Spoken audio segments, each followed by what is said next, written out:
புதுச்சேரியில் கொலை செய்யப்பட்ட சிறுமியின் உடலை வாங்க குடும்பத்தினர் மறுப்பு தெரிவித்து போராட்டத்தில் ஈடுபட்டிருக்கிறார்கள். இது தொடர்பான விவரங்களை பார்த்து வருகிறோம்.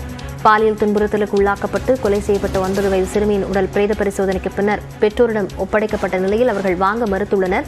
விவரங்களுடன் செய்தியாளர் பிரேம் இணைந்திருக்கிறார். பிரேம், என்ன காரணங்களை குறிப்பிட்டு பெற்றோர் சிறுமியின் உடலை வாங்க மறுக்கிறார்கள்? நிச்சயமாக லாவண்யா, புதுச்சேரி மாநிலத்தில் 9 வயது சிறுமி என்பவர் தற்போது பாலியல் வன்புணர்வு செய்யப்பட்டு படுகொலை செய்யப்பட்டிருக்கிறார்.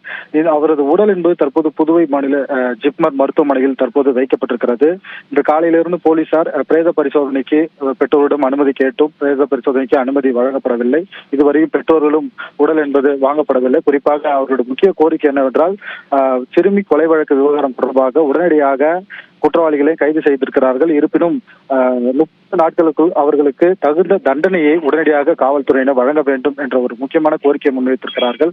தற்போது ஜிப்மர் மருத்துவமனையில் போலீசார் தொடர்ந்து உடலை பெற்றுக்கொள்ள வலியுறுத்தி பெற்றோரிடமும் உறவினரிடமும் பேச்சுவார்த்தை நடத்தி வருகின்றனர். அவரிடம் இந்த கோரிக்கையை தான் பெற்றோர்களும் உறவினர்களும் முன்வைத்திருக்கிறார்கள். 30 நாட்களுக்குள் தன் மகளுக்கு காரணமாக இருந்த குற்றவாளிகளை உடனடியாக 30 நாட்களுக்குள் அவர்களான தண்டனையை வழங்கிட வேண்டும் என்ற ஒரு கோரிக்கையை தான் முன்வைத்திருக்கிறார்கள்.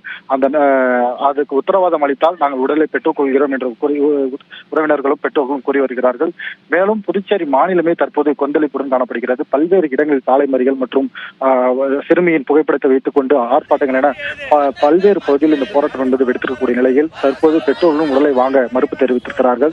இன்று மாலை புதுச்சேரி சிறுமி கொலை வழக்கு தொடர்பாக புதுச்சேரி மாநிலத்தில் காவல்துறையின் அவசர உயர்மட்ட குழு கூட்டம் என்பது 4 மணிக்கு நடைபெறுகிறது.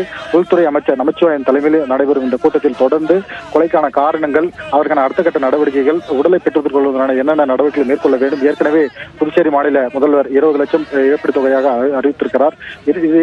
இதையெல்லாம் அறிவித்தாலும் தற்போது அந்த பாலியல் வன்புணர்வு செய்யப்பட்ட அந்த சிறுமிக்கு நீதி கேட்டு உடனடியாக 30 நாட்களுக்குள் தண்டனை என்பது உடனடியாக வழங்க வேண்டும் என்ற கோரிக்கையை தான் தற்போது முன்வைத்து உடலை வாங்க மறுப்பு தெரிவித்து தற்போது ஜிப்மர் மருத்துவமனையில் குவிந்திருக்கிறார்கள். விவரங்களுக்கு நன்றி.